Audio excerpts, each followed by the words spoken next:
চলুন বন্ধুরা, আমার বাগানের কিছু আপনাদের গাছ দেখিয়ে দিই যে কীরকম পরিমাণে কুড়ি আর কচি কচি পাতা হচ্ছে, এরকম ফুল হচ্ছে। তো বন্ধুরা, আপনারা কেমন আছেন? নিশ্চয়ই খুব ভালো আছেন। আপনাদের বাগানের গাছগুলো নিশ্চয়ই খুব ভালো আছে। বন্ধুরা, শীতকালে গোলাপ গাছের যত্ন কিভাবে আপনারা করবেন, তো অবশ্যই আপনাদের ফুল শুকিয়ে গেলে 3 পাতার নিচ থেকে আর 5 পাতার উপর থেকে কাটবেন, তাহলে আপনাদের ওখান থেকে কচি কচি ডাল বেরোবে আর আপনারা ওতে ফুল আসবে। তো বন্ধুরা, ডাইব্যাক ডালও অবশ্যই কেটে দেবেন। এরমভাবে ডাইব্যাক ডাল কেটে দেবেন, দিলে আপনাদের পাশ থেকে আবার ডাল বেরোবে আর ফুলের আপনাদের অভাব হবে না। তো মাটি অবশ্যই চেক করে এরমভাবে দেবেন। তো বন্ধুরা, ভিডিওটা যদি ভালো লাগে লাইক করে দেবেন আর সাবস্ক্রাইব করে দেবেন। নতুন বন্ধু হয়ে থাকেন যদি, আমি গাছ বিষয়ে সব ভিডিও ছাড়ি তো নোটিফিকেশন মাধ্যমে আপনাদের কম্পিউটার কি মোবাইলের মাধ্যমে চলে যাবে। তো বন্ধুরা, এই যে খাবারটা আমরা দেখাচ্ছি, এই খাবারটা 15 দিন বাদ আপনারা যদি গাছে দিতে পারেন, আপনাদের গাছের ফুলের অভাব হবে না। তো ব্যবহার করে চা পাতা সার আপনাদের তো বলতে হবে না কত উপকারী। মাটিটাকে আমাদের অ্যাসিডিক করে আর আপনারা ফুল প্রচুর পাবো আমরা। তো বন্ধুরা, হাড় গুঁড়ো দিয়ে দেবো 1 টেবিল চামচ।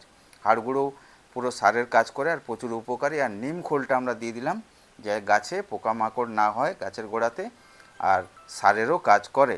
তো বন্ধুরা, আর আমরা কি দিলাম, আমরা দিলাম এই যে ডিমের খোসার গুঁড়ো। তো বন্ধুরা, এই ডিমের খোসার গুঁড়ো যদি না থাকে আপনাদেরকে 1/2 টেবিল চামচ দিলাম, না যদি থাকে চকের গুঁড়ো অল্প দেবেন। তো চেষ্টা করবেন ডিমের খোসা গুঁড়ো দেওয়ার। আর সিউইড দিয়ে দিলাম আইসক্রিম চামচের 1/2 চামচ। আর আমরা শিম কুচি দিয়ে দিলাম 1 চামচ। তো এই খাবারটা দিলে আপনাদের গাছের ফুলের অভাব হবে না, এই ফুল গাছের গোড়ায় দিতে পারলে। তো বন্ধুরা, ভালো করে খাবারটা মেখে নিতে হবে। আর অনুখাদ্য আপনারা কি দেবেন, 12-61-0, ওটা হচ্ছে ছোটো গাছের জন্য। আর বাদ বাকি এমপিকে যেগুলো আছে সেগুলো গাছে 15 দিন বাদ স্প্রে করে দেবেন। 15 দিন বাদ 1 ml দিয়ে 1 লিটার জলে। তো এরমভাবে যদি করতে পারেন, আপনাদের কুড়ি আর ফুলের অভাব হবে না। অবশ্যই রোদে রাখতে হবে গাছটা। আর যখন যেদিন খাবার দেবো তার আগের দিন অবশ্যই জল দেবেন না, মাটিটা একটু শুকিয়ে নেবেন। তো এরমভাবে আমরা দিয়ে দিলাম, জল দিয়ে দিলাম। এবার চলুন দেখে নিই কীটনাশক কী দেবো। কীটনাশক বন্ধুরা, জাদু এটা দিতে পারেন। এটা অনুখাদ্যরও কাজ করে আর আপনার পোকামাকড়ও মারতে সাহায্য করে। তো বন্ধুরা, 1 ml 1 লিটার জলে 15 দিন বাদ আমরা স্প্রে করে দেবো। যদি আপনাদের কাছে না থাকে, আপনারা কাকা মেরে দিতে পারেন। কাকাও 1 ml 1 লিটার জলে 15 দিন বাদ আপনারা স্প্রে করে দেবেন।